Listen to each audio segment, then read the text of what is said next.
সুখ নাই? আসল সুখ আমরা কেউ চিনি না।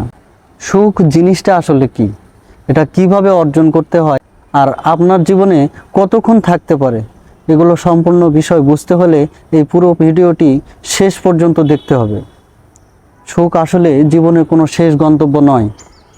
দুঃখ আছে বলেই সুখের এত মূল্য, এটা মানতেই হবে। জীবন চলার পথে কিছু নীরব মুহূর্ত আছে যা খুব অল্প সময়ের জন্যই আসে, আর সেটাই হলো সুখ। আমরা অনেক সময় হতাশ হয়ে পড়ি। ছোটোবেলায় ভাবতাম বড় হলে সুখী হব, বড় হলে ভাবি সফল হলে সুখী হব, আবার সফল হলে ভাবি আর একটু পেলেই সুখী হব।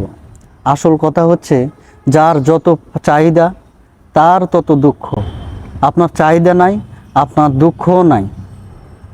চাহিদা পূরণ হওয়ার সাথে সাথেই কিছুক্ষণের জন্য সুখী মনে হয়, কিন্তু তার মধ্যে আবার নতুন চাহিদা তৈরি হয়ে যায়। তখনই দেখবেন ওই সুখ আর নেই। একটা সময় ঠিক বুঝতে পারবেন আসলে আমাদের জীবনে সুখ এই জিনিসটা কম আসেনি, শুধু অনুভব করার সময়টাই কম ছিল।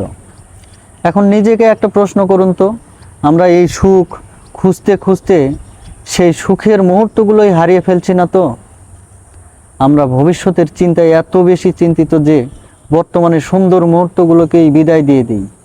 শোনেন, সুখ হলো একটা অনুভূতি, যেটাকে চিনতে হয়, চিনে নিতে হয়, অনুভব করতে হয়। আচ্ছা, যে সুখের জন্য এত দৌড়াচ্ছেন, সেই সুখ অনুভব করার মতন আপনার হাতে সময় আছে তো? আসলে সুখ হারায় না, আমরা হারিয়ে ফেলি। মনে রাখবেন, এই জীবনটা পুরোপুরি সুখের নয়, আবার পুরো জীবনটাও দুঃখেরও নয়। জীবন হলো আলো অন্ধকারের মিশ্রণ, আর এই দুটোকে গ্রহণ করতে হবে, তাহলেই আপনি সুখী মানুষ। আপনার জীবনে মূল্যবান সবচেয়ে সুখের মুহূর্ত কোনটি? কমেন্টে জানান। আমি আপনাদের প্রতিটি কমেন্টের উত্তর পড়ে দেখব।